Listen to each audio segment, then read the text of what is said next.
Welcome back to the analysis of Yoleno TV. Now, a court has stopped the vetting of county ministers nominated by Nakuru Governor Susan KIHIKA. The decision by the Employment and Labor Relations Court follows an application by a local doctor who accused the governor of violating the law when coming up with a list of nominees released on the October 13th.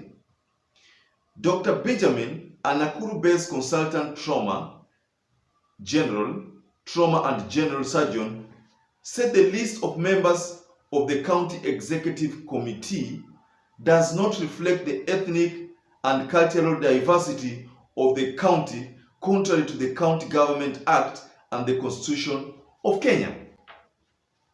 Ladies and gentlemen, I was reading to you a statement by Dr. Benjamin Magare, a Nakuru-based consultant trauma and general surgeon.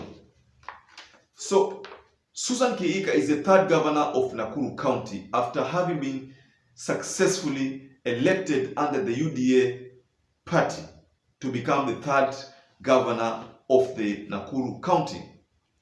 But Susan KIHIKA has already started on a very, very wrong note. I think this is similar to what we are experiencing in Meru, where Governor Kawira is experiencing a lot of resistance from the MCAs, and at one particular time, I saw the video that I posted that Governor Kawira had to make her inaugural speech in an empty chamber. MCAs had literally boycotted that speech, so she found herself with an empty chamber. So we are already seeing Susan KIHIKA also suffering almost a similar fate, because it is alleged that Susan KIHIKA decided to appoint members of only 2 communities. And whereas in Kenya we have more than 42 communities, but Susan KIHIKA decided to appoint members of 2 communities, members of the Mount Kenya community, member of the Kalenjin community. Those are the de facto, or rather those are the only communities that Susan KIHIKA is alleged to have made her selections of the county executive committee. So on Wednesday, October 19, 2022, Justice S. Helen Wasilwa stopped the vetting of the 10 nominees until the case is heard and determined.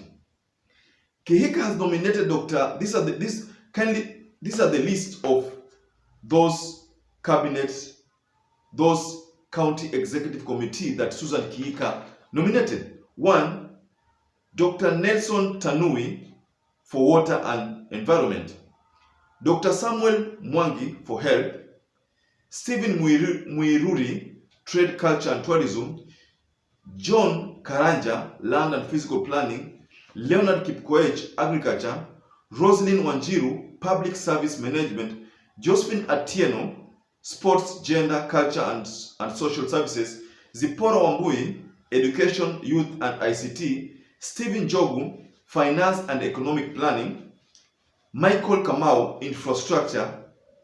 And those were the people that Susan KIHIKA appointed or nominated as the chief executive committee members. So Magare petitioned KIHIKA that the county advertised for the positions on September 30th, and October 13th, he said Ms. KIHIKA announced that she had received 478 applicants, from which to select and proposed 10 names to take up the positions. So the doctor, however, said that the list does not reflect ethnic and cultural diversity in the county. So this is what he said: the appointment should be declared illegal, null and void, and quashed by the court.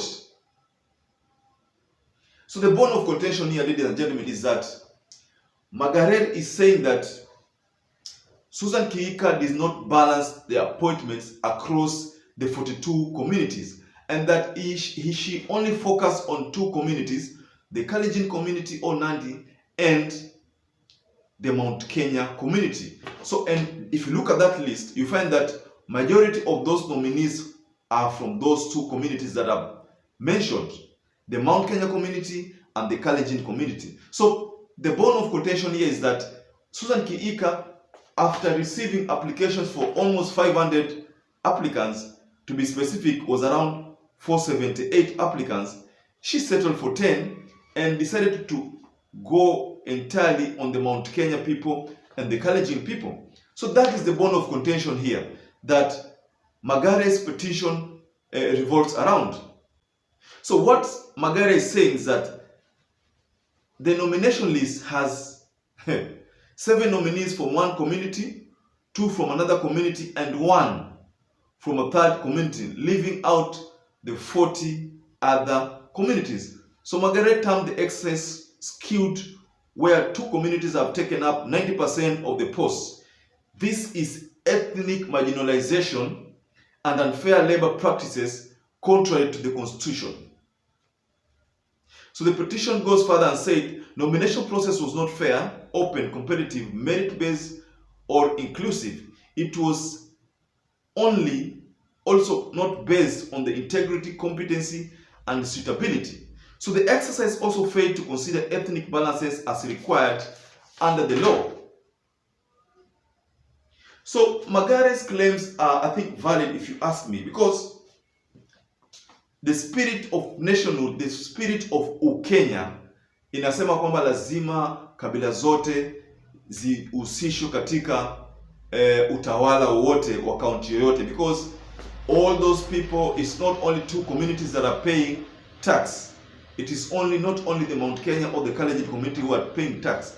In Nakuru County, there are so many other communities, the Luo communities, the Luya communities, Kamba communities. We have so many communities there. It's literally a metropolitan city. And that because all those people are paying county levies, I think all of them have the equal right to get positions as long as they are qualified, ladies and gentlemen. So Susan KIHIKA is suffering that petition, and I think the courts are beginning to buy the idea of Magare's petition that it is true that Susan KIHIKA ought to have factored in all the communities and not base selection on a particular community. So ladies and gentlemen, do you think Susan KIHIKA is justified or is right to have made the selections the way she did? Kindly share what you think about that below the comment section there. But I think for once, the Kenya Kwanza is beginning to fail, because if the old governor of Nakuru County can make such a move, then that means they are really only trying to implement. That means that impunity and the culture of tribalism is still at large in this Republic of Kenya. I would like to wind up there. I would like to raise my case, but please, if you're a first-time viewer and perhaps you're watching our channel for the first time, please take a moment and subscribe to Yoleno TV. Also, if you're a regular viewer who's not subscribed, please take a moment and subscribe to Yoleno TV. Once again, I'd like to say thank you so much for those who've been supporting our channel to this far, and I'd like to say that stay safe and stay blessed until we catch up again for another analysis.